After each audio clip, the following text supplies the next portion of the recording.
day, beautiful people. Let's turn this on. Alright. Getting everything set up. My stuff. The sun's shining. Alright. Sorry, plants. Alright, beautiful people.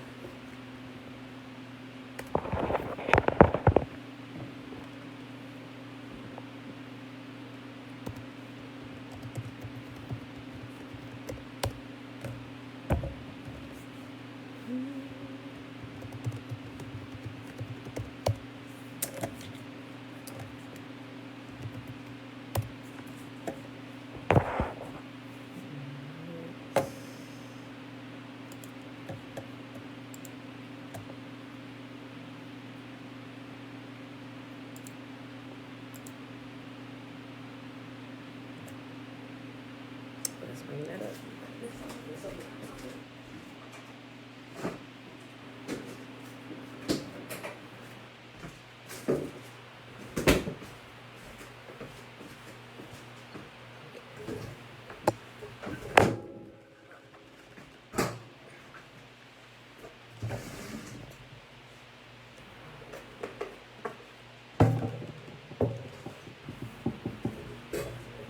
Okay, we're in a couple minutes behind.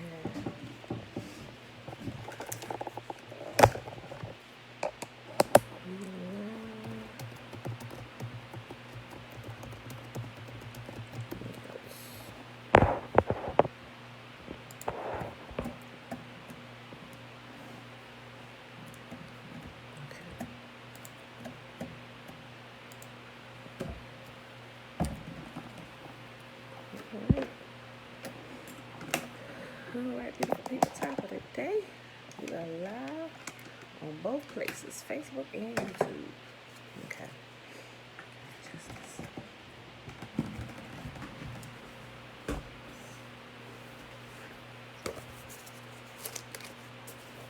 Happy Sunday, everybody. Happy Sunday. Sorry for the few minute tardiness. I forgot to those again all these days. Okay.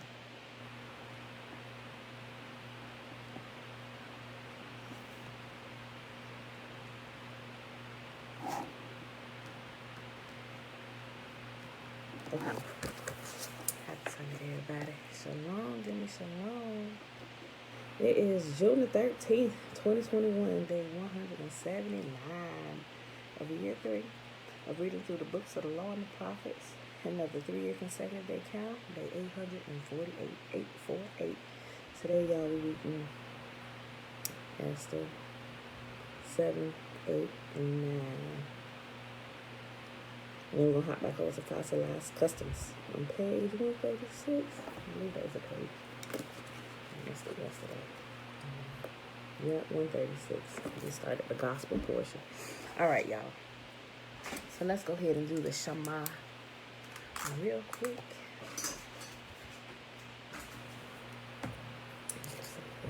I hope you guys enjoyed your rest.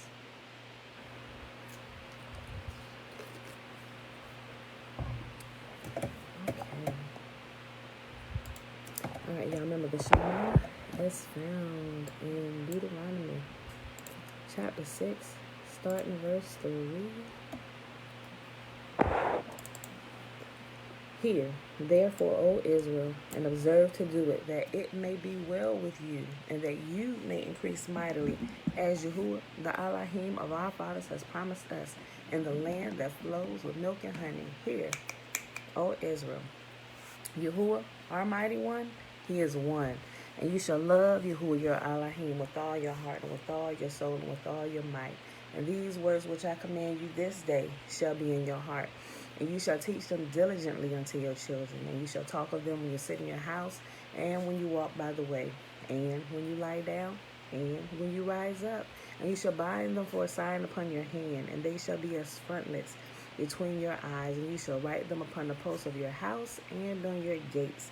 And YAHUAH commanded us to do all these statutes, to fear YAHUAH, our mighty one, for our good always, that he might preserve us alive as it is at this day. And it shall be our righteousness if we observe to do all these commandments before Yahuwah, our mighty one, as he has commanded us. Okay, now, so let's go ahead and get started. Hop right on over here to Esther chapter 7 today.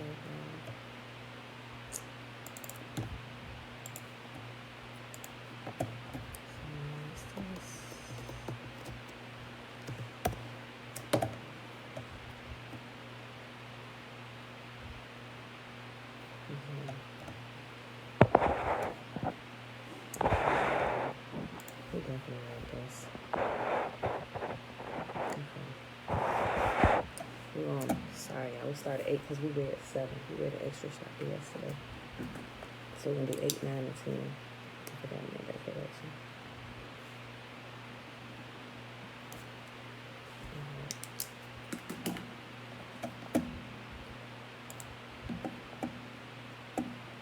Okay.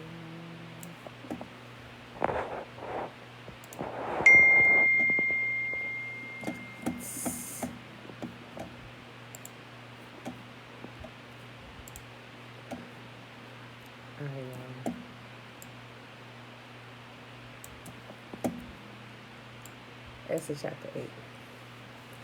On that same day, King Xerxes gave the property of Haman, the enemy of the Hebrews, to Queen Esther. Then Mordecai was brought before the king, for Esther had told the king how they were related. The king took off his signet ring, which he had taken back from Haman, and gave it to Mordecai. And Esther appointed Mordecai to be in charge of Haman's property. Then Esther went in again before the king, falling down at his feet and begging him with tears to stop the evil plot devised by Haman the Agagite against the Hebrews. Again, the king held out the gold scepter to Esther. She rose and stood before him. Esther said, "If it please the king, and if I have found favor with him, and if he thinks it is right, and if I am pleasing to him, let there be a decree that reverses the orders of Haman, son of Hammedatha the Agagite, who ordered that the Hebrews throughout all the king's provinces should be destroyed. For how can I endure to see my people and my family slaughtered and destroyed?" Then King Xerxes said to Queen Esther and Mordecai the Hebrew, "I have given Esther the property of Haman, and he has been impaled on a pole because he tried to destroy the Hebrews. Now go ahead and send a message to the Hebrews in the king's name, telling them whatever you want, and seal it with the king's signet ring. But remember that whatever has already been written in the king's name and sealed with his signet ring, it can never be revoked." So on June 25th, the king's secretaries were summoned, and a decree was written exactly as Mordecai dictated. It was sent to the Hebrews and to the highest officials and governors and the nobles of all the 127 provinces stretching from India to Ethiopia. The decree was written in the scripts and languages of all the peoples of the empire, including that of the Hebrews. The decree was written in the name of King Xerxes and sealed with the king's signet ring. Mordecai sent the dispatches by swift messengers who rode fast horses, especially bred for the king's service. Alicia, that would be a no to you. I saw your text come through. Natasha, hey girl, hey, shalom, Jatina, morning. The king's decree gave the Hebrews in every city authority to unite to defend their lives. They were allowed to kill, slaughter, and annihilate anyone of any nationality or province who might attack them or their children and wives, and to take the property of their enemies. The day chosen for this event throughout all the provinces of King Xerxes was March 7th of the next year. Shayla, hey girl, hey. A copy of this decree was to be issued as a law in every province and proclaimed to all people, so that the Hebrews would be ready to take revenge on their enemies on the appointed day. So urged on by the king's command, the messengers rode out swiftly on fast horses, bred for the king's service. The same decree was also proclaimed in the fortress of Susa. Then Mordecai left the king's presence, wearing the royal robe of blue and white, the great crown of gold, and an outer cloak of fine linen and purple. And the people of Susa celebrated the new decree. The Hebrews were filled with joy and gladness, The Hebrews were filled with joy and gladness I'm reading it too fast. Okay. The Hebrews were filled with joy and gladness and were honored everywhere. In the province and city, wherever the king's decree arrived, the Hebrews rejoiced and a great celebration and declared. Oh, okay, I missed the word. I'm sorry. I be reading too fast sometimes, y'all. I be skipping words and stuff. In every province and city, wherever the king's decree arrived, the Hebrews rejoiced and had a great celebration and declared a public festival and holiday. And many of the people of the land became Hebrews themselves, for they feared what the Hebrews might do to them. Christy, hey girl, hey. Okay, y'all. Esther, chapter 9. So on March 7th, the two decrees of the king were put into effect. On that day, the enemies of the Hebrews had hoped to overpower them, but quite the opposite happened. It was the Hebrews who overpowered their enemies. The Hebrews gathered in cities throughout all the king's provinces to attack anyone who tried to harm them, but no one could make a stand against them, for everyone was afraid of them. And all the nobles of the provinces, the highest officers, the governors, and the royal officials helped the Hebrews for fear of Mordecai. For Mordecai had been promoted in the king's palace, and his fame spread throughout all the provinces as he became more and more powerful. So the Hebrews went ahead on the appointed day and struck down their enemies with the sword. They killed and annihilated their enemies and did as they pleased with those who hated them. In the fortress of Susa itself, the Hebrews killed 500 men. They also killed Parishandatha, Dalphon, Aspatha, Poratha, Adalia, Aridatha, Paramatsha, Arisai, Aridai, and Vazatha, the 10 sons of Haman, son of Hammedatha, the enemy of the Hebrews, but they did not take any plunder. That very day, when the king was informed of the number of people killed in the fortress of Susa, he called for Queen Esther. He said, "The Hebrews have killed 500 men in the fortress of Susa alone, as well as Haman's 10 sons. If they have done that here, what has happened in the rest of the provinces? But now, what more do you want? It will be granted to you. Tell me, and I will do it." Esther responded, "If it please the king, give the Hebrews in Susa permission to do again tomorrow as they have done today, and let the bodies of Haman's 10 sons be impaled on the pole." So the king agreed, and the decree was announced in Susa, and they impaled the bodies of Haman's 10 sons. Then the Hebrews at Susa gathered together on March 8th and killed 300 more men, and again they took no plunder. Meanwhile, the other Hebrews throughout the king's provinces had gathered together to defend their lives. They gained relief from all their enemies, killing 75,000 of those who hated them, but they did not take any plunder. This was done throughout the provinces on March 7th, and on March 8th they rested, celebrating their victory with a day of feasting and gladness. The Hebrews at Susa killed their enemies on March 7th and again on March 8th, and then rested on March 9th, making that their day of feasting and gladness. So to this day, rural Hebrews living in remote villages celebrate an annual festival and holiday on the appointed day in late winter, when they rejoice and send gifts of food to each other. Mordecai recorded these events and sent letters to the Hebrews near and far throughout all the provinces of King Xerxes, calling on them to celebrate an annual festival on these 2 days. He told them to celebrate these days with feasting and gladness, and by giving gifts of food to each other and presents to the poor. This would commemorate a time when the Hebrews gained relief from their enemies, when their sorrow was turned into gladness and their mourning into joy. So the Hebrews accepted Mordecai's proposal and adopted this annual custom. Haman, son of Hammedatha the Agagite, the enemy of the Hebrews, had plotted to crush and destroy them on that date, determined by casting lots. The lots were called Purim. But when Esther came before the king, he issued a decree causing Haman's evil plot to backfire, and Haman and his sons were impaled on a sharpened pole. That is why this celebration is called Purim, because it is the ancient word for casting lots. Because of Mordecai's letter and because of what they had experienced, the Hebrews throughout the realm agreed to inaugurate this tradition and to pass it on to their descendants and to all who became Hebrews. They declared that they would never fail to celebrate these 2 prescribed days at the appointed time each year. These days would be remembered and kept from generation to generation and celebrated by every family throughout the provinces and cities of the empire. This festival of Purim would never cease to be celebrated among the Hebrews, nor would the memory of what happened ever die out among their descendants. Then Queen Esther, the daughter of Abihail, along with Mordecai the Hebrew, wrote another letter putting the queen's full authority behind Mordecai's letter to establish the festival of Purim. Letters wishing peace and security were sent to all the Hebrews throughout the 127 provinces of the empire of Xerxes. These letters established the festival of Purim, an annual celebration of these days at the appointed time, decreed by both Mordecai the Hebrew and Queen Esther. The people decided to observe this festival just as they had decided for themselves and their descendants to establish the times of fasting and mourning.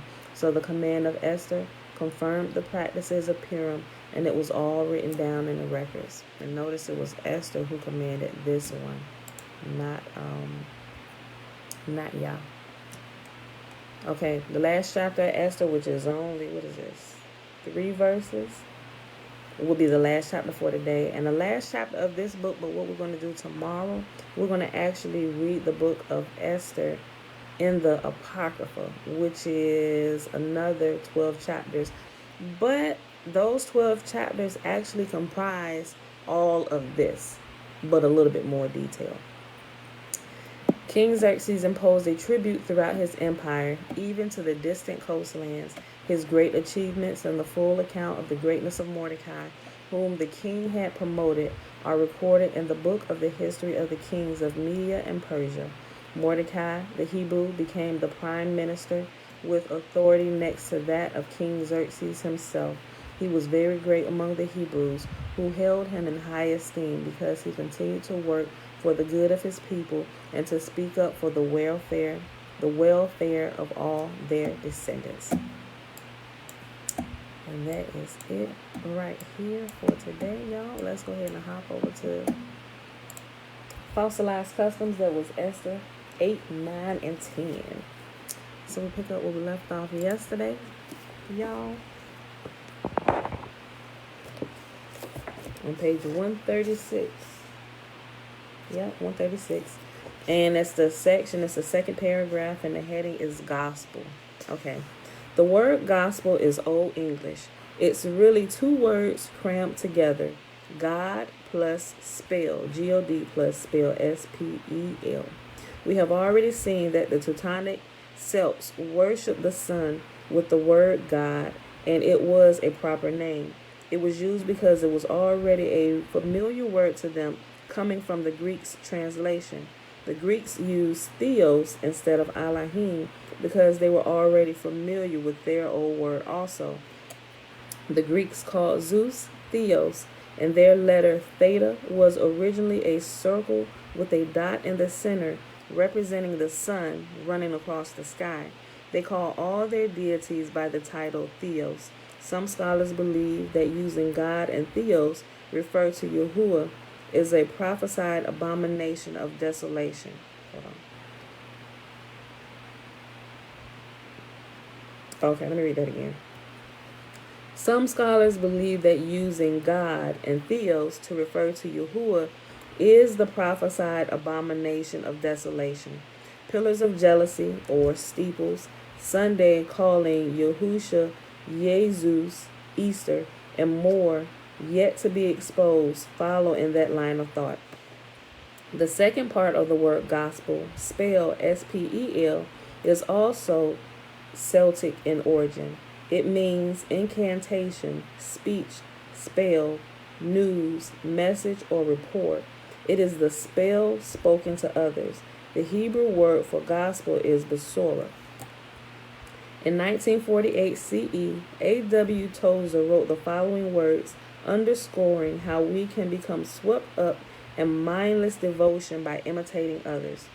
Christian literature, to be accepted and approved by the evangelical leaders of our times, must follow very closely the same train of thought, a kind of party line from which it is scarcely safe to depart. A half century of this in America has made us smug and content. We imitate each other with slavish devotion, and our most strenuous efforts are put forth to try and say the same thing that everyone around us is saying. The true gospel is virtually unknown by most people on earth today, yet collections to spread the gospel are being donated to men who don't know what it is. It's all wasted because, like cancer researchers, they stumble in great darkness. The original followers of Yahushua carried its free message, but it died out on the surface with the last of the Nazarene before the 4th century. The writings reveal that it is a secret and a mystery, and one day be revealed just before the end of men's kingdoms. It is directed only for the understanding of those whose names are written in a scroll of remembrance, sealed with 7 seals. These are the bride, and it says of Mashiach, but we know that's the bride of Yah, right? Which Yah is the Mashiach, right? Not to be confused with a second person. Yahuwah said, don't combine me with anybody, right? So we got to always keep that in mind, y'all. I'm going to keep making these corrections. Okay. The wedding betrothal occurred at Sinai when the children of Yasharal listened to the voice of the groom and agreed to obey him. Other sheep, not of this fold, and it has in parentheses Gentiles, will also take the name of the groom. We'll discuss this in greater detail here, which we know that's true because, remember, he talks about the sojourner and a stranger among us, those who are going to decide to come among us and also put away all the other gods that they worship and worship Yahuwah alone, right? Okay. The word gospel is one of many words we have inherited from dead translators that has taken on a kind of life of its own. Even encyclopedias admit that it is a bit fuzzy.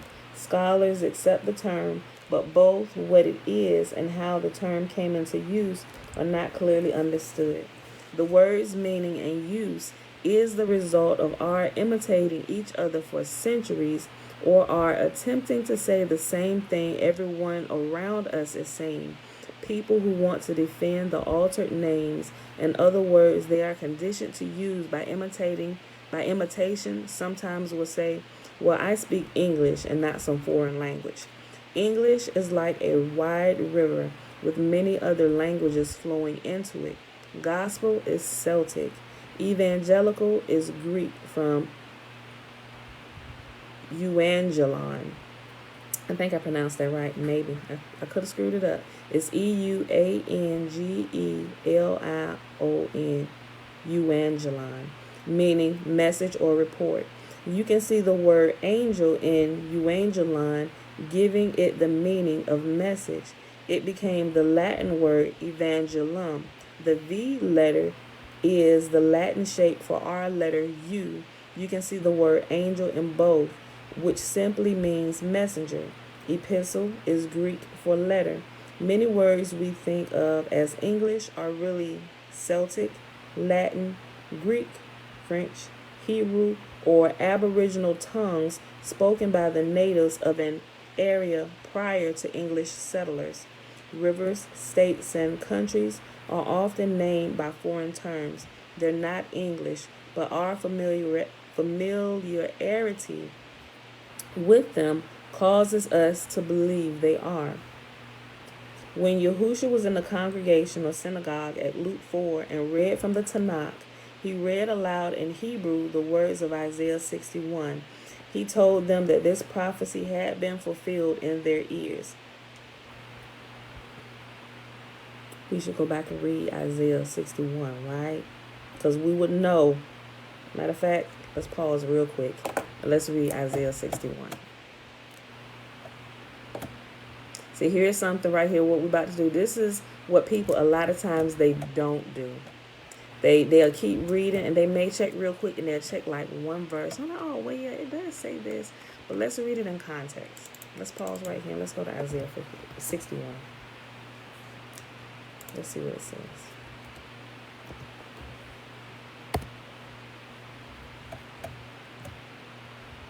Oh, okay.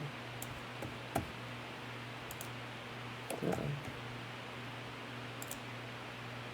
Okay. Sorry, let me adjust the screen. Okay. So Isaiah 61 reads as follows. And everybody, when you start hearing it, if you didn't recognize, okay, what's Isaiah 61? When you hear it, you're going to recognize it because you hear it a lot in church. It's good news for the oppressed. Listen.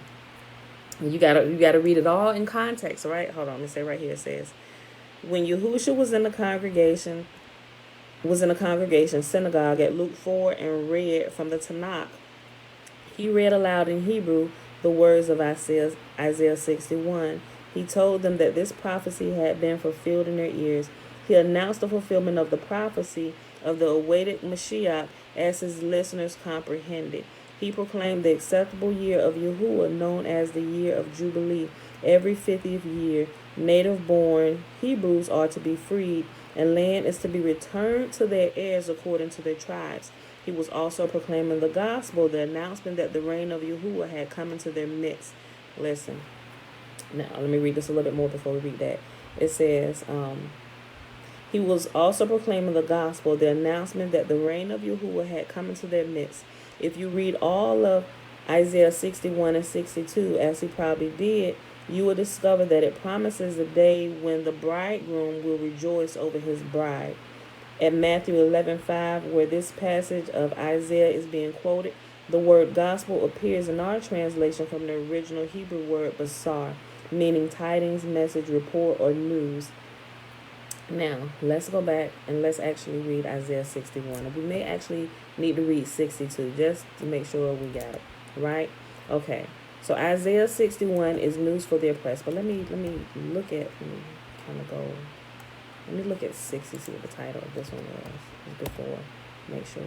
Okay, all right, so if you start actually at 60, right, because 60 is going to flow right into 61.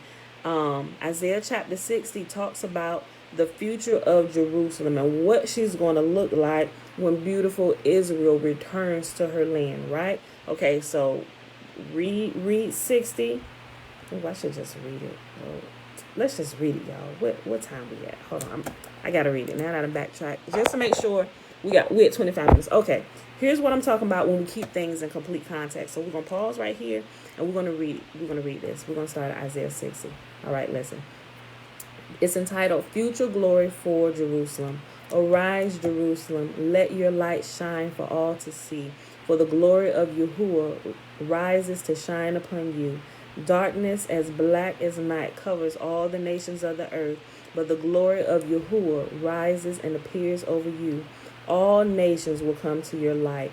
Mighty kings will come to see your radiance. Look and see, for everyone is coming home. Your sons are coming from distant lands. Your little daughters will be carried home. Your eyes will shine and your heart will thrill with joy. For the merchants from around the world will come to you. They will bring you the wealth of many lands. Vast caravans of camels will converge on you, the camels of Midian and Ephah. So remember, this is talking about the glory of Jerusalem. It says, what did it just say? It said your sons and daughters are coming home. Who is that talking about? It's talking about us who have been scattered to the four corners of the earth. And as we come back, all the wealth of the world is going to be brought to us, because the world is going to realize all this time we have been killing these people, murdering them in the streets, throwing their men and women in jails, and these are the people of Yah. The nations are they're gonna reel in terror, and they're gonna try to make it right. They're bringing everything that we done stolen forever from y'all. We bringing it to y'all. Everything. What do you want? Listen.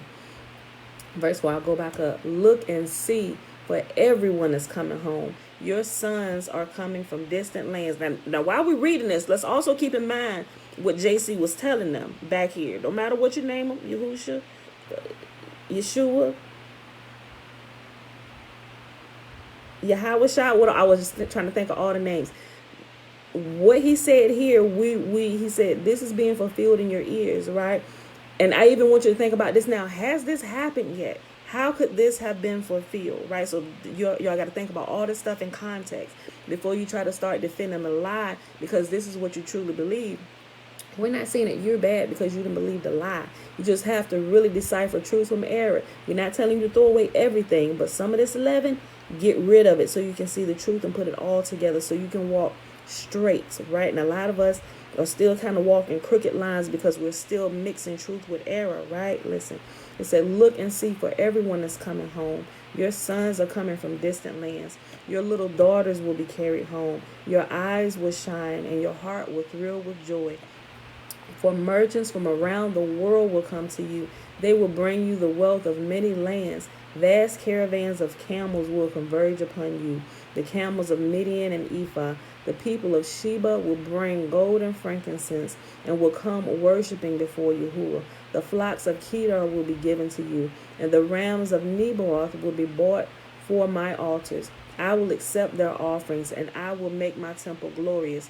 And what do I see flying like clouds to Israel, like doves to their nest? They are ships from the ends of the earth, from the lands that trust in me, led by the great ships of Tarshish. Listen, this is still talking about us coming home. What is this?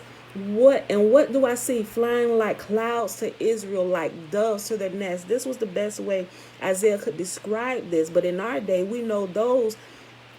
What big birds carry people? Airplanes, right? He's describing it from his day.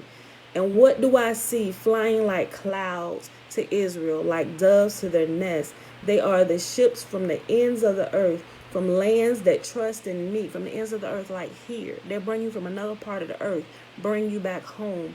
They are ships from the ends of the earth, from the lands that trust in me, led by the great ships of Tarshish. They are bringing the people of Israel home from far away, carrying their gold and silver. They will honor Yahuwah, your mighty one, the Holy One of Israel, for he has filled you with splendor. Listen, foreigners will come to rebuild your towns, and their kings will serve you. For though I have destroyed you in my anger, I will now have mercy on you through my grace. Your gates will stay open day and night and receive the wealth of many lands. The kings of the world will be led as captives in a victory procession. For the nations that refuse to serve you will be destroyed. Now think about this in current day. Is this happening for Israel? No, everybody wants to annihilate them because of what they're doing. Are their gates open? No, they're surrounded by walls, right? Their gates are closed to people. They're not letting anybody in. Like they take the scriptures, like I said, they flip them around and have you believe in something. But when you don't read it yourself, you are swept away in this mass belief lie, right? Foreigners will come to rebuild your towns, and their kings will serve you. For though I have destroyed you in my anger, I will now have mercy on you through my grace. Have we now seen that what JC was telling them, that was a lie? How was that fulfilled? We're still scattered, people. Your gates will stay open day and night to receive the wealth of many lands. The kings of the world will be led as captives in a victory procession. For the nation that refused to serve you will be destroyed. The glory of Lebanon will be yours. The forests of cypress, fir, and pine to beautify my sanctuary. My temple will be glorious. The descendants of your tormentors will come and bow before you. Those who despise you will kiss your feet. And we seeing that stuff happening like right now. People are realizing this and they're like, oh my goodness. We actually have videos of people of other nationalities kissing the feet of black people, repenting for what their ancestors have done. Look, that's them that this is talking about. The descendants of your tormentors. These people that's kissing the feet of our people who are alive today, they are the descendants of our tormentors. The descendants of your tormentors will come and bow before you. Those who despise you will kiss your feet. They will call you the city of Yahuwah and Zion of the Holy One of Israel.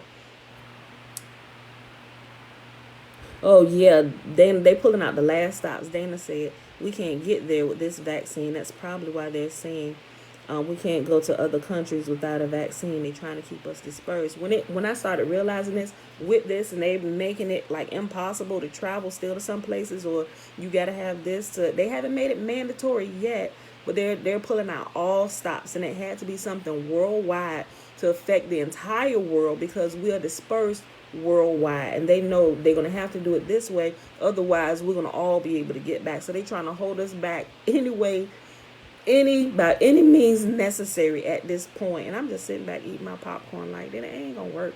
Eat my popcorn. All right, are you gonna do what you're gonna do while we sit back and watch this unfold? Like Moses saying, stand back and see the salvation of your Lord, right? That's what all we need to do. Listen. The descendants of your tormentors will come and bow before you. Those who despise you will kiss your feet. They will call you the city of Yahuwah and Zion of the Holy One of Israel. Though you were once despised and hated, with no one traveling through you, I will make you beautiful forever, a joy to all generations. Powerful kings and mighty nations will satisfy your every need as though you were a child, nursing at the breast of a queen. You will know that at last that I, Yahuwah, am your Savior and your Redeemer, the mighty one of Israel. Listen, he said, I will exchange your bronze for gold, your iron for silver, your wood for bronze, and your stones for iron. I will make peace your leader and righteousness your ruler. Violence will disappear from your land. The desolation and destruction of war will end. Salvation will surround you like city walls, and praise will be on the lips of all who enter there. Has this happened?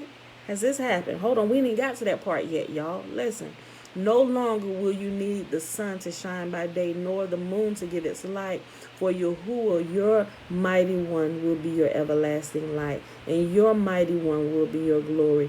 Your sun will never set. The sun will never set on Wakanda. Your sun will never set. Your moon will not go down. For Yahuwah will be your everlasting light. Your days of mourning will come to an end. All your people will be righteous. They will possess their land forever. For I will plant them there with my own hands in order to bring myself glory. What did he say? What did he say? He said, I. And who is speaking? Let's establish the authority. Who's speaking right here?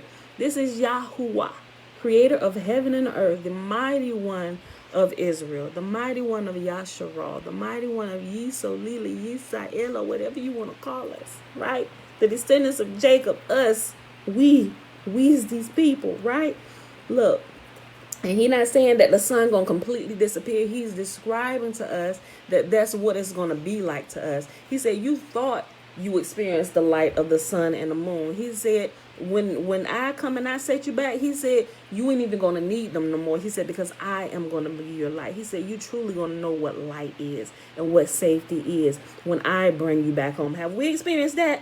Has this been fulfilled? Was it even fulfilled in their ears? I think not. Somebody been lying, and it ain't Yah, right? Because we still dispersed, and our land still lies in ruins. Zion is crying for her sons and daughters to return home. Have we returned home? Nope. They're still pulling the wool over our eyes, and they still got our people thinking that we the crazy ones, right? We not. Let me finish reading this. Hold on, look. No longer will you need the sun to shine by day, nor the moon to give its light by night. For Yahuwah, your mighty one, will be your everlasting light, and your mighty one will be your glory. Your sun will never set. Your moon will not go down, for Yahuwah will be your everlasting light. Your days of mourning will come to an end. All your people will be righteous. They will possess their land forever, for I will plant them there with my own hands in order to bring myself glory. The smallest family will become 1,000 people, and the tiniest group will become a mighty nation. At the right time, I, Yahuwah, will make it happen. And so let's jump back over to this next portion where they said that this has been fulfilled, right? And this is what JC is talking about. Now, mind you, we read that to keep all this in context, to see exactly what it was talking about here, right? So we just read what he was talking about But when it was putting together this New Testament, they pull it out of context. Listen, and so here's where it jumps in, where they jump right into the middle of it, so they can mind screw you and make you think something that's not true, right? And that goes, and here's what, remember what we just read, and this is where it goes on to. The Spirit of the Sovereign Lord is upon me, for YAHUAH has anointed me to bring good news to the poor. He has sent me to comfort the brokenhearted and to proclaim that captives will be released and prisoners will be freed. He has sent me to tell those who mourn that the time of Yahuwah's favor has come, and with it, the day of Yahuwah's anger against their enemies. Now, let's, Dana, it said in Luke chapter 4. I know that's also in Matthew, what it say? I think it says Matthew 11, Luke chapter 4, and it's in Mark 2. Not Mark chapter 2, but it's also in Mark. I have to pull it up, but it has like, no, that says something else, but they're taking it out of context. So right here, remember, what is this good news that they're bringing? The good news that they're bringing is not that JC is coming down the cross for their sins. The good news that they're bringing is what's in a previous chapter. The future glory for Zion and how we will be rescued from the four corners of the earth, and how YAHUAH is going to deliver us, return us to the promised land, meaning the land that we would have inherited from, and which we did inherit from our forefathers, but who has been divided up and given to every other people. Yes, Dana, Luke 4 and Matthew 11. And it's probably more places in there. Y'all, I'm sure everybody's familiar. If you read the New Testament, you know, but just go and double check that. I'll pull it up as well. And double check, and you can kind of cross-reference that stuff, right? So, but this good news is that YAHUAH is YAHUAH's covenant, right? This is his covenant, and he's the same stuff, right? The same stuff that was given to our ancestors, he's giving it to us, but this time it's going to be in our hearts, right? And he's going to return us to the land that was promised to us, and we're going to be there forever. It said many generations will come. Like, the world is not going to end. We're going to die out. People go to heaven, because he's explaining. He said, no, you're going to return home. The nations are going to bring you home. So that's why I'm looking. I'm like, well, there definitely might be an invasion, because somebody got to get us back there. They brought us here. They got to help get us back. And it says the nations will bring you home. How are we returning home? Isaiah 60 tells us some returning by plane. Matter of fact, and if you jump to Isaiah 66, if I'm not mistaken, if you jump to Isaiah 66, it goes into more detail. Is it Isaiah 66? Don't quote me. I know it's in the 60s chapter. I'm almost certain it's Isaiah 66, but it goes into more detail on how we're returning home, right? And it says we're going to return by, like, it says right here, as birds in the sky and landing softly on the windowsills. Those are planes that fly in the sky and land softly on the tarmac, right? We're going to return by planes, trains, automobiles, swift beasts. It's going to be some that's a little closer, that doesn't necessarily have to take international transportation, but and it also says camels, and so it's people still riding camels today. So we're going to return by all modes of transportation, just depending on how far we are away from the place, right? That's what it says.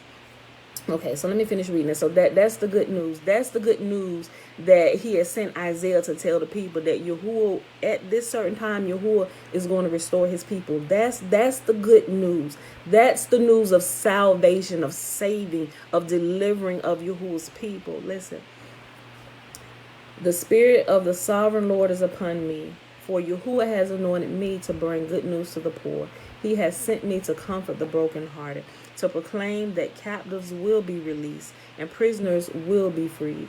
He has sent me to tell those who mourn that the time of YAHUAH's favor has come, and with it, the day of YAHUAH's anger against their enemies. Is just like Joel speaks about, like that great and terrible day of Yah.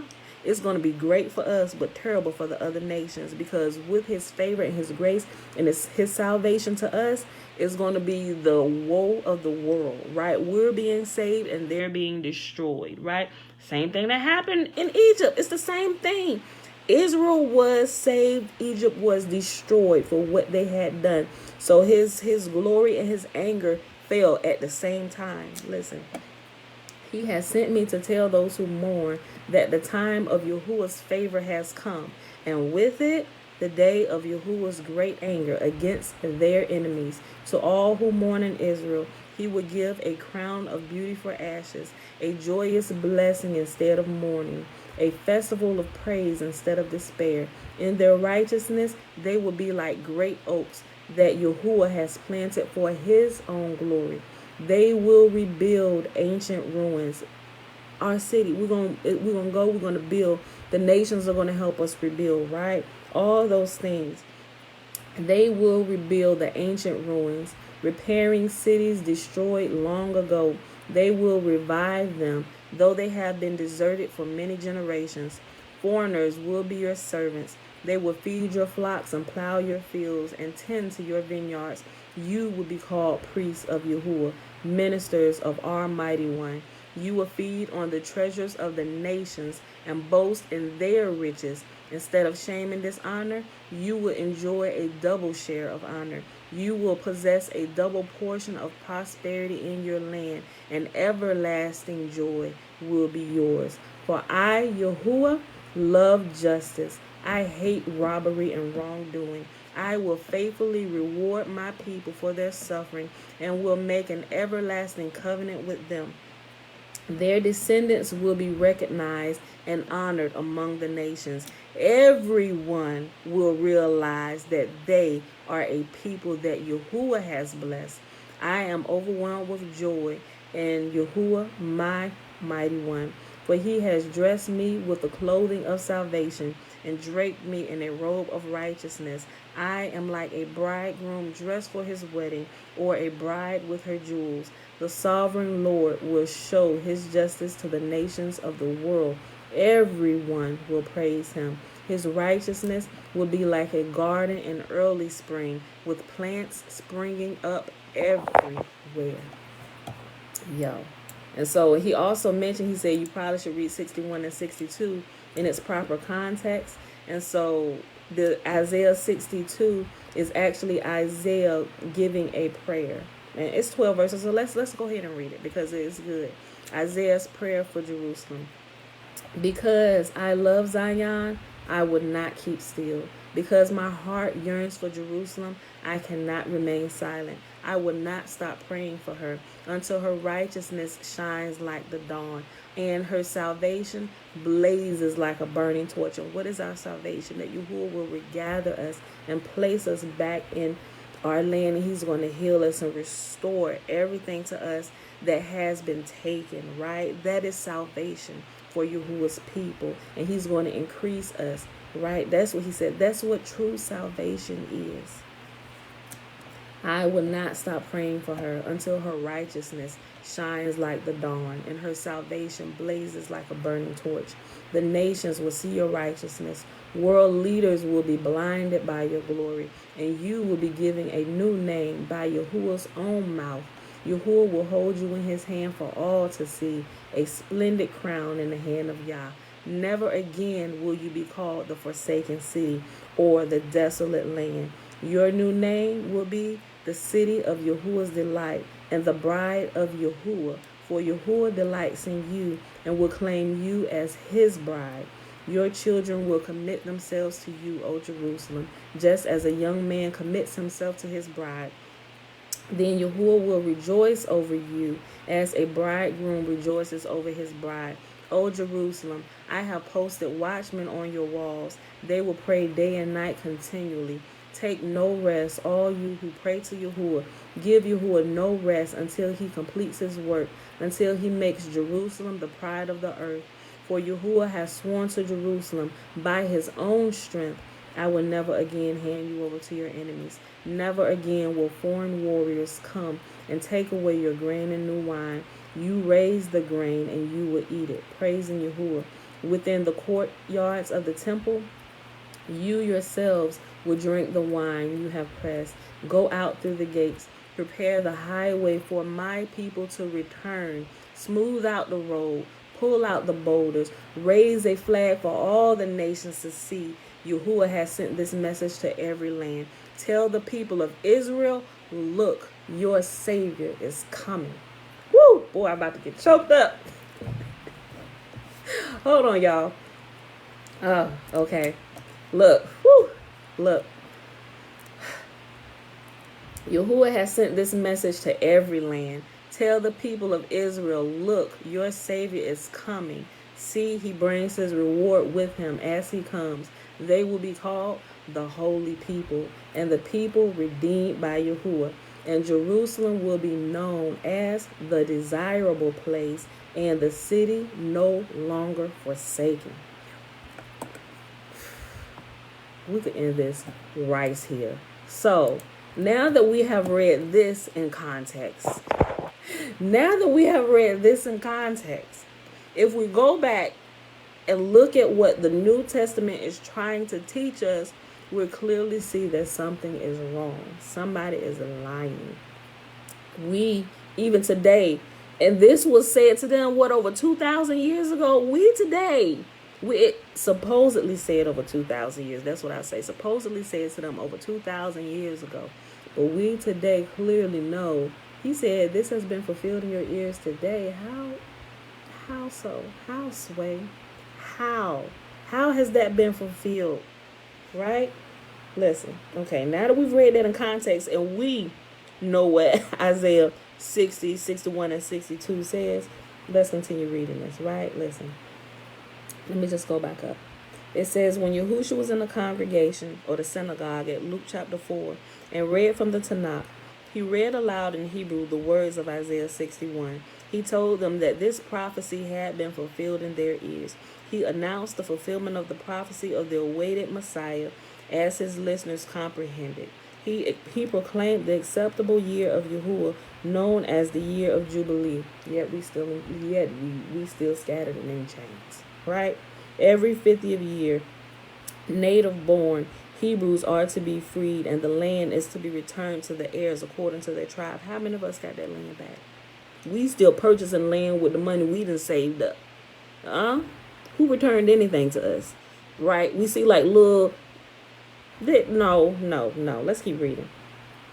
He was also proclaiming the gospel, the announcement that the reign of Yahuwah had come into their midst. If you read all of Isaiah 61 and 62, as he probably did, you will discover that it promises a day when the bridegroom will rejoice over his bride.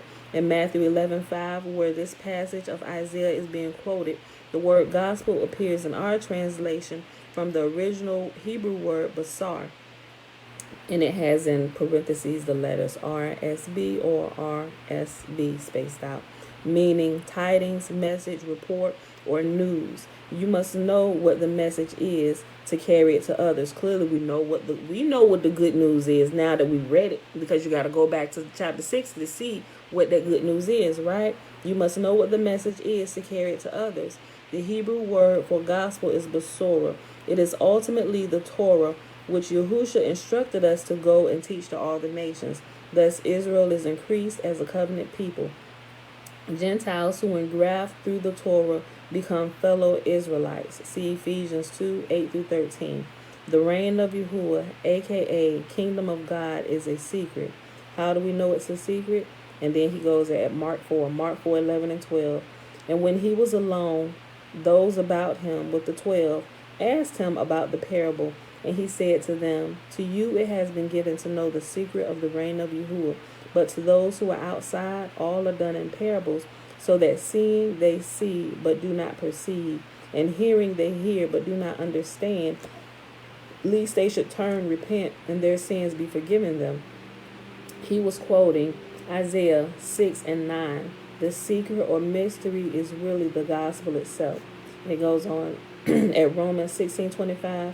Now to him who is able to establish you according to my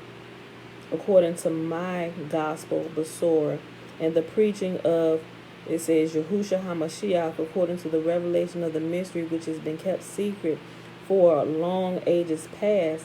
So the gospel isn't something new, but was first spoken to Abraham And it says, see Galatians 3:8 and Genesis 12:3. I'm going to read through this. We'll make a correction. Abraham was called out from among the pagans and Gentile practices and was ultimately to become a blessing to the Gentiles because of his fidelity or faithfulness or amunah. Paul had to sternly warn the Gentiles who had converted at Galatia and to those at Ephesus. Ephesians 4:17-18, he said, this I say therefore to affirm together with Yahuwah. Now see, he pulling out the scripture, but he adding Yahuwah. You can tell he's adding in here because the scripture is bolded, but the words he added is not bolded, which is Yahuwah. But you have to be very careful at the wording of what the New Testament says, because like I said, if you're not familiar with what Yahuwah says, it'll lead you to believe that this is what Yahuwah said when it's really a play on words. And it's like it's bumping you over like a little notch, right? And if you don't recognize it before you know it, you're going to be all the way out here. Like now we have been all the way out here believing that a righteous man can die for the sins of the wicked when we did not recognize what Yahuwah said at the beginning. And every time we didn't recognize what Yahuwah said, we got bumped over another notch and another notch. And now we steeped all the way in this stuff that we never recognized were lies. And now we're fighting to defend lies that we have grown so accustomed to love, right? And it sounds foreign and blasphemy to our ears when people like me come and say, hey, wait a minute, something's wrong with this. It's like, no, get out of here. This is my Savior. I'm going to keep him and I'm going to worship him just like I worship the creator of heaven and earth. I'm like, let me go about my business. Okay. So I just, how you just roll your eyes and keep on going. I'm just roll my eyes and keep on going. Father, wake them up. I'm going to keep on moving. All right. So look, this I say, therefore, to affirm together with Yahuwah that you no longer, and Yahuwah was actually added into this.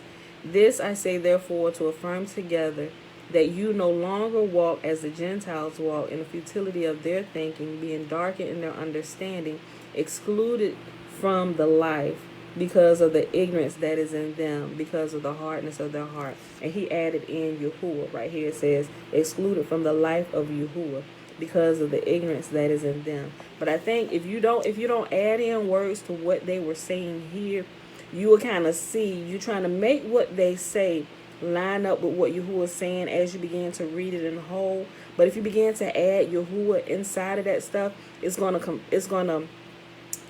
continue being mixed, and you're not gonna be able to decipher truth from error, right? So you have to be really, really careful. And like I told you, I said the best way to do that, like I wasn't able to do that right off top, right?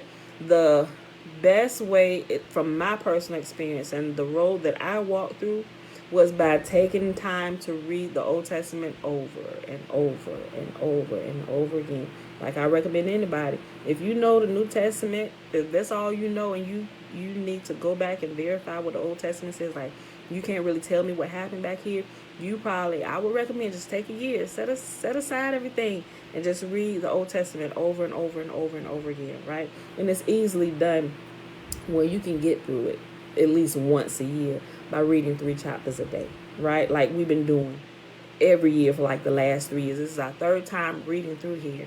You can do it, right?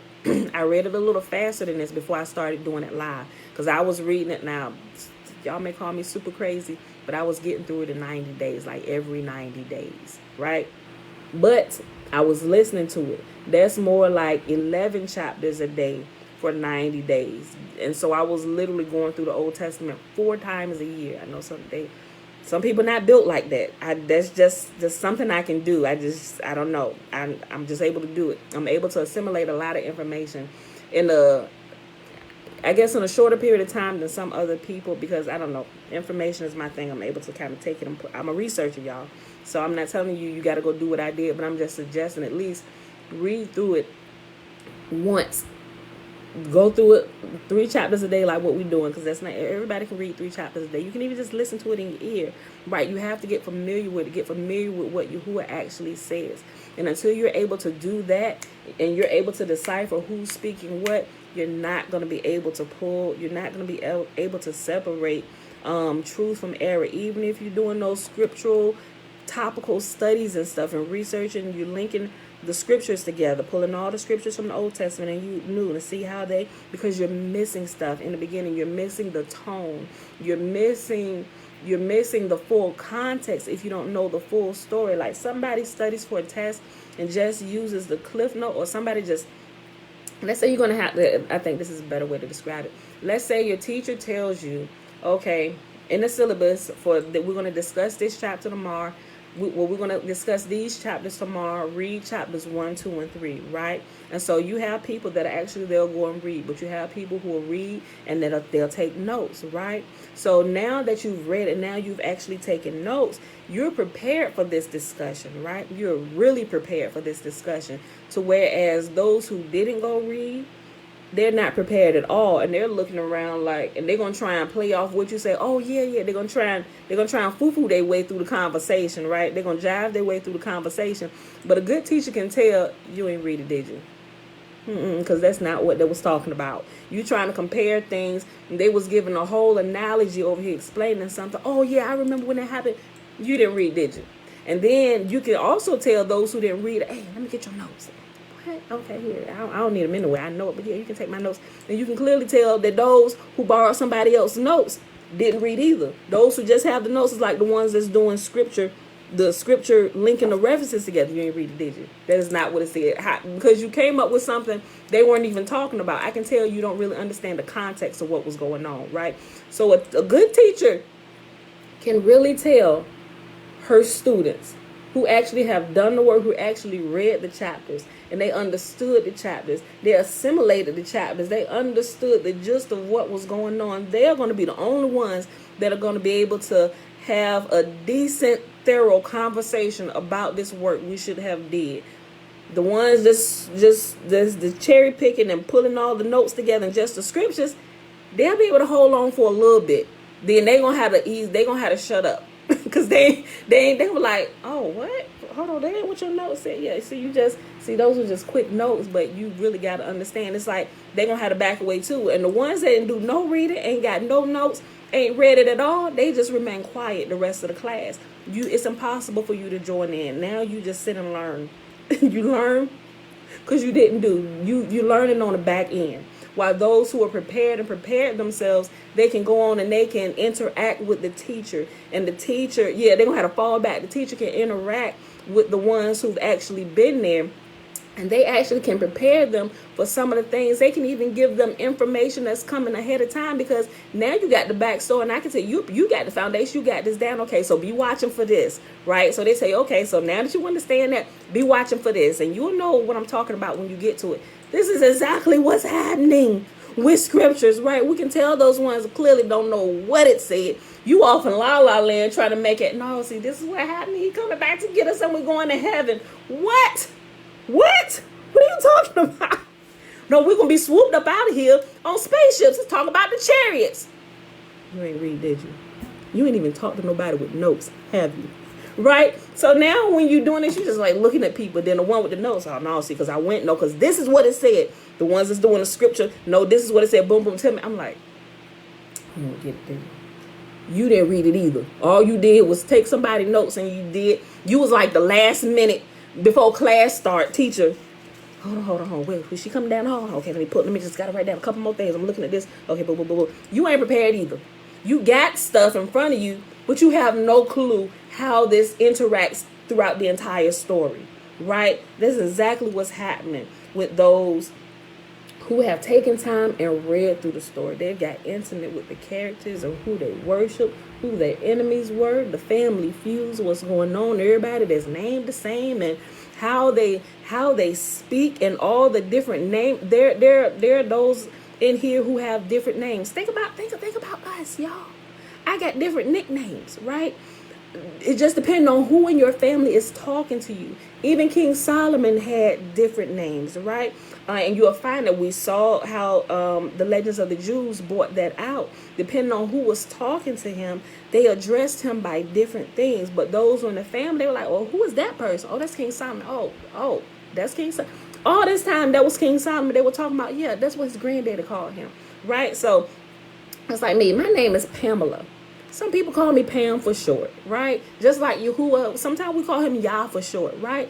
And sometimes, depending on who talking to me, maybe my husband, sweetheart, baby. If somebody outside the family, if he say, yeah, my sweetheart, clearly, okay, somebody intimate, but they can't pinpoint who that person is.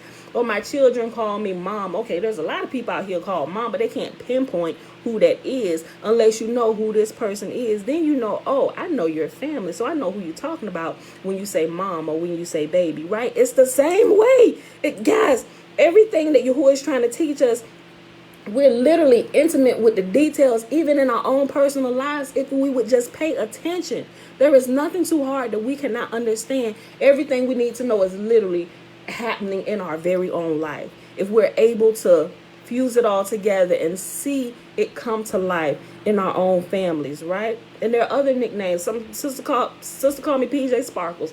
Aunts and uncles and friends call me Pamela Lamb. Just different things, right? Military people who know me from military, they know me by my last name. Before I was married, it was James. After married, they know me by Murphy, right? It's always me, right? But somehow that understanding gets chopped and screwed when it comes down to the story.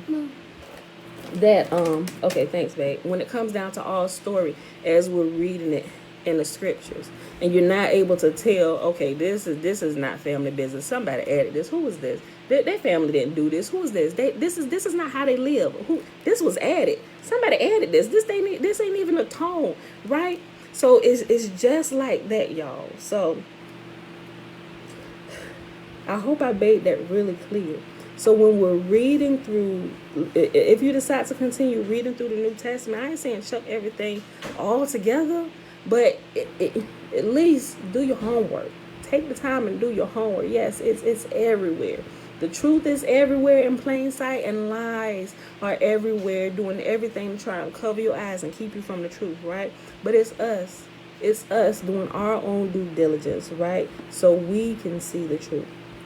Oh yeah, we had an hour 4 minutes. Okay, so let me go back up here. Okay, they were just overwhelmed by the pagan patterns of everyday living. When Paul stood before the Greek idolaters in Athens, he stood as Jonah had in Nineveh. Therefore, having overlooked the times of ignorance, Yahuwah is now declaring to men that all everywhere should repent, because he has fixed the day in which he will judge the world in righteousness through a man whom he has appointed, having furnished proof to all men by raising him from the dead. Did Yahuwah say anything about this? Did he say anything about this? See, this is what I'm saying. If you don't know even a lot of this stuff that Paul says, it's like it's really suspect. A lot of people is taught, and you see it in the scripture. Oh, wasn't this the one that persecuted the Christians? They were scared of Paul. They thought he was just trying to blend in now, trying to use craft to deceive them. There were some who still didn't trust Paul all the way to the end. And I would say I would have been one of them people who didn't trust Paul all the way to the end. No matter what he did and what he said, it's like now you're using craft and you're twisting words, because you have to understand who these guys were. All these people who they were very well, they were skilled in the law, so they were able to twist words and to twist people up, right? Yahuwah tells us about all this. He warns us about all of this. Even people who are able to perform miracles for you, he said, don't get twisted by this. Even by those who perform signs and wonders and miracles for you, because that's what takes a lot of people too. Well, I seen this and the Lord did this for me. Can you verify that was him? Right? Is this the main thing that's keeping you stuck on worshiping multiple gods because of what was done for you? Right? Not saying what was done for you was bad, but you have to be careful. And if that's all you hang on all the time is sign, wonders, and miracles, you're easy prey. You are easy prey, because all we got to do is show you something and then you boom, right? But blessed be those who haven't seen and believe. Right? Not that we believe blindly, but that we know who Yah is, and we know what he says. You ain't fooling us. Come on, get out of here with that. You staying? Well, we leaving. Goodbye. You will not infiltrate our ranks any further. We're out of here, right? It's crazy. You see, sometimes I listen to the 3 chapters you read again throughout the day, and I hear something new, and same thing be happening to me, Dana. Yeah. believe it or not, Paul was just on my mind, and you just spoke about him. Wow. Yeah, I'm telling you, girl, Paul, let me say it like this. Paul is a character. When you see what Yahuwah has said, you can find out just how much of a character Paul truly is. And it's just like, ooh, people not paying attention to this. I'm like, oh my gosh. But it literally is. It's like, it's like the parables and stuff they used to say, keep on speaking to them, but you speaking, they're not going to understand, and they're not going to be able to hear, right? Because if you don't have the foundation of what Yahuwah said, there's nothing there to break your state from the lies, and nothing that's going to throw up red flags for you. Dad say I can. You can have that? Okay, cool. Okay, go ahead and open. I'm almost done. So, where we at? 108. Okay, let me finish reading this. And then, where we at? 108. I'm going to finish reading this. It's this last little section. We're going to just go through it, and then we're going to end here. Okay. They were just overwhelmed by the pagan patterns of everyday living. When Paul stood before the Greek idolaters in Athens, he stood as Jonah had in Nineveh. Therefore, having overlooked the times of ignorance, Yahuwah is now declaring to men that all everywhere should repent, because he has fixed a day in which he will judge the world in righteousness through a man whom he appointed, having furnished proof to all men by raising him from the dead. Right? That's Acts chapter 17.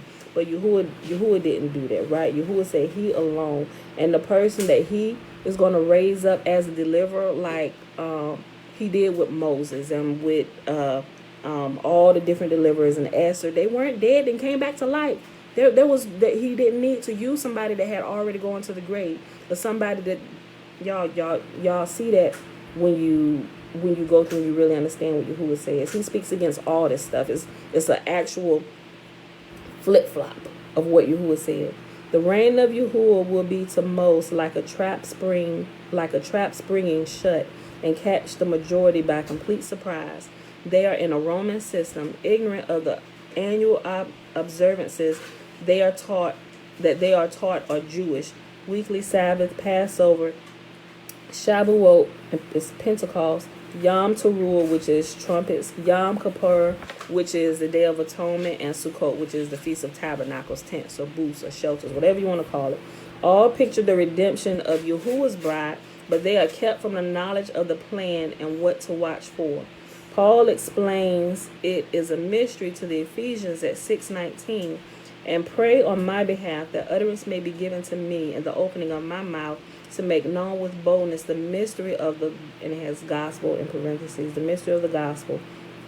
See also Ephesians 3, verses 3 through 9. In Colossians 1, Paul states his goal is that I might fully carry out the preaching of the word, and he added Yahuwah in here, the mystery of that which has been hidden from the past ages and generations, but has now been manifested in his Kodeshim, or his set-apart ones or saints, to whom Yahuwah, he added Yahuwah, to whom will to make known what is the riches of the esteem of this secret among the Gentiles. And in parentheses, he added in the Torah written on your hearts, which is Mashiach in you. Mom. And by saying this like this, What's that press? you put water in it? How much water you put in it? Take it out. Put the water, let me see. Put some more water in there. Put a little bit more water in there. Mom. Okay, just put it on 3 minutes. 3 minutes. Yep, just hit 3 and press start. Okay. And he added this in, which is the secret. Okay. Press stop. This? Yep. Now press 3. Yes. Now press start. Okay. And he added in here, he said, with the secret among the Gentiles, and he said, which is Mashiach in you. You know, they say Christ in you, the hope of glory. Shalom, Mom. It's the spirit of Yah in us, right? Because if you saying, it's the play on words. When you, Mashiach to Hebrews and Mashiach to Christians, they're thinking of two totally different people. Hebrews when you say Mashiach or Messiah, they're thinking about Yah and Yah alone. When you're talking to the Christians, even those who have come out and they're transitioning, a lot of times, even those they still got Christian mindsets, although they're transitioning, some things still haven't broken off their mind. So you can still call them Christians, right? They're like Hebrew Christians or Messianics. That's the proper word, Messianics, right? That's the proper term. When you say Mashiach to them and Mashiach to true Hebrews, not saying that some of them aren't, because they are. They're still transitioning, coming out of the lies. But get what I'm saying? They have two different mindsets. You can say Mashiach, and everybody will have a different thought about who you're talking about. That's how we have to be very, very specific. We have to do away with all these these English terms that have it's like the word meat, and meat. Like, you eat meat, I'm gonna meet you at a place and we're gonna mete out punishment. Meat, and meat. Depending on how you're using it and who you're talking to, they're gonna get three different interpretations, right? You got those who are completely ignorant of the conversation, didn't do their study. You got those that just got notes doing scripture study, and you got those who read it, right? Now, wait a minute, hold on, they playing with y'all, It's like that. So when you add this stuff in here, like Mashiach in you, Christians think Jesus Christ. Although they're not calling him Jesus Christ now, they're calling him Yeshua, Yehoshua, YAHUAH. This is still what they're thinking. They're not thinking YAHUAH alone. YAHUAH who will send a human deliverer, right? Somebody here in our realm who he will raise up and train. Somebody who has gone through the same things that we have gone through. And they just think about it. It's always been that way. It's always been somebody from the current generation who has gone through the current thing that we have gone through, who understand, and we're there. And you got your people like, you ain't no better than us. Who is you? That's what they did to Moses. Even though he was in Pharaoh's house for a minute, he was separated from there for a period of time, right? And so it's like, guys, y'all, it's stuff in plain sight that you're missing, and you're arguing over words that it's a mess. It's a complete mess, right? And so you have to be careful. That's why I don't like to use the word Mashiach at all anymore. Even like the word salvation, because it's in the same thing. Because when you say salvation to Christians, they think about something different than what those who worship Yahuwah alone. When we hear salvation, Yahuwah alone is going to save us. When you say salvation to Christian, Jesus Christ coming to get us. So Yahuwah, I mean not Yahuwah, Yahusha, Yeshua. Y'all get what I'm saying? So you have to be careful, right? And he's going on, finish reading this, which is Mashiach in you, the expectancy of esteem, whom we announce, warning every man and teaching every man in all wisdom, Torah, commandments, in order to present every man perfect in Mashiach, Yahusha, right? We shouldn't be presented in another man's name. Yahuwah specifically talks about this. Yahuwah said, if we're going to be made perfect, the only way we're going to be made perfect is in the instructions that Yahuwah laid out. He was the creator of these bodies, the creator of this world and this atmosphere. Here is how this is made to operate in this place, right? Do it according to these directions, and everybody will live and thrive. Everything will be good, right? Not in anybody else's name, right? Paul's reference to Mashiach in you indicates that the believer is given... Okay, I'm going to just read it. Paul's reference to Mashiach in you indicates that the believer is given power to love the Torah and thus obey it, Yahuwah's word, because his seed, the commandments, came into the Nazarene, literally fulfilling Jeremiah 31, implementing the renewed covenant. See, it's a mix of words. It's like half true and it's half not true, y'all. But this is the covenant which I will make with the house of Israel after those days, declares Yahuwah. I will put my Torah within them and on their heart, and on their heart I will write it. True, that's what Yahuwah said. That is exactly what the new covenant is, that he's going to put it there, right? But they're adding stuff. They said the only way this can get in there is if you accept JC. I'm like, this is not. We can just totally just accept it from Yahuwah straight, no chaser. We don't need that, right? And that's how they add in the mixation, right? It's like, oh, in Jesus Christ, I live, I move, and have my... No, what? No, how? No. Just Yahuwah alone. You don't need that added stuff to it, right? And that's exactly what Yahuwah talks about. And I ain't gonna say he complains, but he constantly kept reiterating that over and over and over again. He said this was the desire of their hearts. They kept adding the stuff. He said, I accepted none of it. Their sacrifices and all this, the oblations, everything they added. I didn't want any of it. I simply wanted obedience. Just follow the instructions I gave you to live here, right? Okay, Bella, turn it down a little bit. This prophecy is quoted at Hebrews 10:16 and 2 Corinthians 3:3, and it first occurred at Pentecost, the commanded convocation called Shabuoth, which commemorates the giving of Torah at Sinai. Like I said, he could have left out all these in Hebrews and Corinthians and just took it straight from the Old Testament. No chaser. Give it to them straight. Because if you keep adding this and mixing this and you try and explain this away to make this make sense, but all this other stuff is wrong about it, you keep people off and you keep them wrong. Paul is quoted very often by today's preachers when they need to justify their freedom from the commandments, making sin more of a state of the heart than a tangible, definable thing. Sin is definable because First John, everyone who sins breaks Torah. In fact, sin is lawlessness, antinomia, lawlessness, right? So you can thoroughly see a mix of everything. Like in John, it says this, and this, but then you need to add this to fix this. No, people, no. Like, if you can see it, you can't unsee it, y'all. And that's why I'm like, you know what? I ain't telling you to scrap the whole thing, but you really don't need it for real in order to walk in the power and the truth of Yah. Because according to what it says, that's all that they had as well. But they're twisting what they had, right? Everyone who sins breaks the Torah. In fact, sin is lawlessness, or without the law of Yah, or without the Torah of Yah. Antinomia, lawlessness. And it says, Yahushua came to destroy the devil's work in us. And John goes on at 3:9 saying, no one who is born of Yahuwah will continue to sin, because Yahuwah's seed remains in him. He cannot go on sinning because he has been born of Yahuwah. Right? So see how that, right?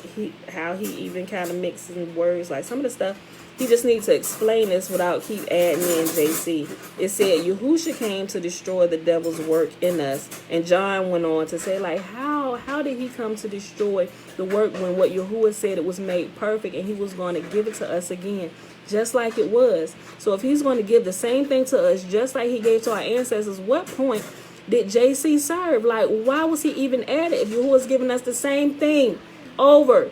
And he didn't add JC to it either. Like, after y'all done with all this foolishness, like, y'all go through all this JC, adding them, mixing them and everything. When y'all done, I'm going to give y'all the same thing. Do it just like I told you to do it the first time. Just like I told your ancestors. Y'all see? This is how we know who the children of Yahuwah are and who the children of the devil are. Anyone who does not do what is right is not a child of Yahuwah, nor is anyone who does not love his brother. 2 Peter 3:15-16 discusses how this lawlessness was being propagated by distortions of Paul's writings. And we're going to pause right here. I didn't realize there was a little break right here. So we're going to pause right here because my background's starting to get loud and everybody is up. So we're going to pause right here. I hope y'all enjoyed the reading for today. I hope y'all understood the examples I was trying to explain to you. Yes, baby. I just did all this up. Okay, thank you so much, sweetie. And I read here. Okay, so that being said, y'all, if y'all need to listen to it again, listen to it again. If you got the book, go through, read it again. Go back every time you see something in the New Testament and it said, "Thus has been fulfilled," or what was said back here is being fulfilled in your ears today. Go back and read that. Don't just read that one verse that it gave you that said this verse right here is fulfilled right here. Don't do that. That's how you get off. Go back, and I'm going to give you the advice my mama gave me when I was a little girl, when she was teaching us how to study the Bible. She said, always read 2 chapters, the 2 chapters preceding and the 2 chapters after, to give you the full context. And in some instances, you have to read like 3 or 4 chapters because it spans, and a lot of times, especially in Isaiah, especially, what is it? When they're talking about King Hezekiah and that whole one, when they, instead of just saying King Hezekiah, like they did his father's name, his grandfather's name, and his great grandfather's name, They said his great-grandfather's name, they said his grandfather's name, then they said his father's name. But when they got to King Hezekiah, because he was next in succession to the throne, instead of just saying Hezekiah's name like he did the three preceding kings, they expanded the definition of his name. And now that's being taken like Mighty Counselor, Wonderful, Prince of Peace and stuff. And it takes you off and have you believe in something else. Oh, yes, he's the Prince of Peace. My G, they was talking about Hezekiah. They expanded the definition of his name. King Hezekiah was the Prince of Peace. During his reign, there was peace, right? And how do we know? And with that right there, you have to read the preceding, I want to say 4 chapters preceding and 3 or 4 chapters after to realize, wait a minute. All this time, they said this person was coming down the line. Like they say, oh, this was JC who was coming, this was a foreshadowing. You can't see that until you go back those many chapters to see how this is leading up. Yahuwah said there's going to be a king coming down the line, and he's going to be a Prince of Peace doing his rule. This is going to happen. He's going to be a wonderful counselor, and all these things. And then if you go back and if you put all the pieces of the reign of King Hezekiah together, you will see what Yahuwah said happened during the reign of King Hezekiah. And that Prince of Peace, that mighty counselor, when you break down Hezekiah's name, you will see that all this referred to him, that fourth one in succession to the throne from the 3 previous kings, which was his father, his grandfather, his great-grandfather. I'm like, oh my gosh, y'all didn't do the reading in the syllabus, did you? I get so excited about this. Truth is amazing to me. So y'all, I hope y'all enjoyed the reading for today. Matter of fact, I'm going to put that in there. I know I shared that a couple times before, but I'm going to add that in there today so y'all can go and read this about King Hezekiah. I'm going to put the notes in there. I got them. Look, watch this video. Look, I'm going to give y'all my notes.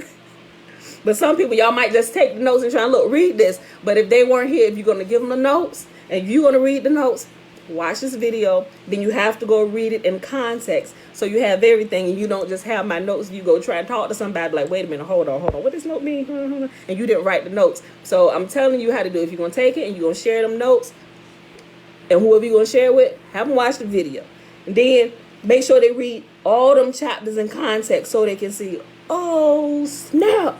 This was King Hezekiah. How could we, like anybody who's done the reading would never get that chopped and screwed. This was not a foreshadowing of JC, Jesus, whatever you want to call them, with your Messianic Christian Hebrew roots, whatever. You won't get that screwed up. I'm not saying that Yahuwah can't, and some people start trying to hit you, well, this could be spiritual and physical. Yahuwah can reveal it on multiple different levels. You can get one interpretation. I get, yeah, true. But let's keep this in context, right? Let's keep this in context of what is being said. Quit trying to mind screw people, but let's keep this in its proper context. Then, once we understand the proper context of this, if you want to go to further revelations and all that stuff without prostituting the original text and what it originally means, then we can do that, right? Because even further revelations that Yahuwah give you from the base understanding of everything, it's not going to defile it or touch it to defile it in any way, right? And so that's what you will understand as you go through and you start reading all of this. And it'll help you keep yourself balanced and on track, right? And this is so good, y'all. So with that being said, I'm glad y'all hanging out today. We read the last 3 chapters of Esther today.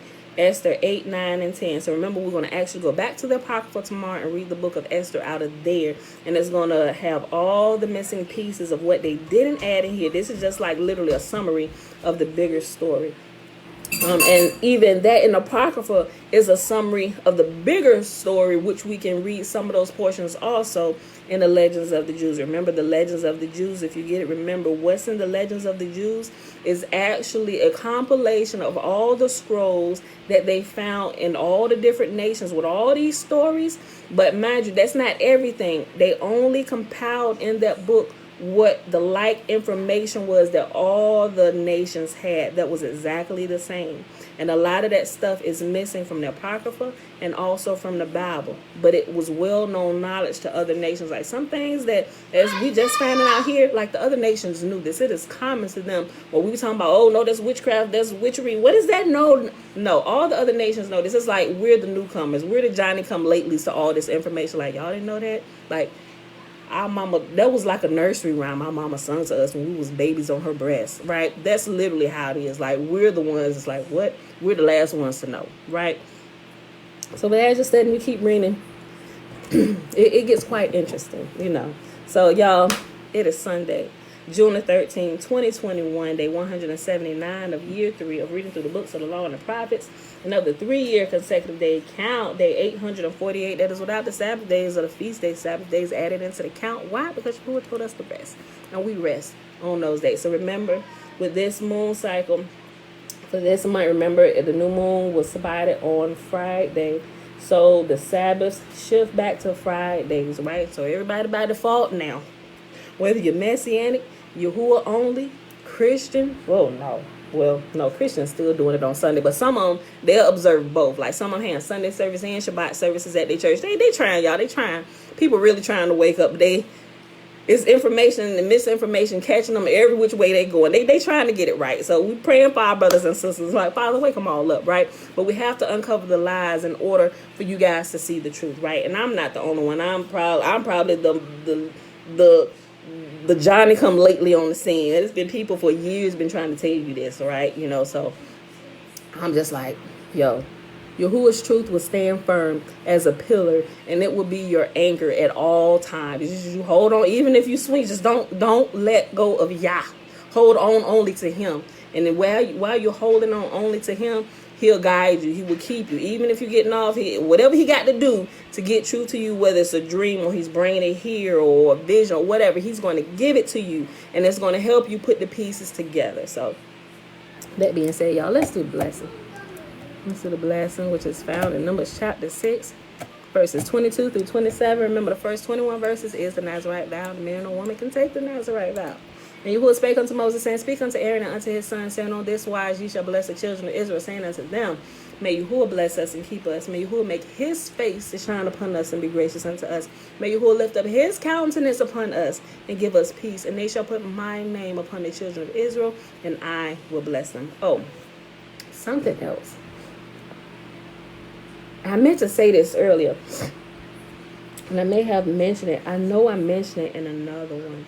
It's about Yahuwah's name. Remember the other day, last couple of days, I was telling you, pay attention to how much Yahuwah talks about His own name and doing everything in His own name. But also think about and that's something I noticed too in the New Testament. They literally wanted to annihilate the apostles. Although there's a bunch of mixery and stuff back there, they were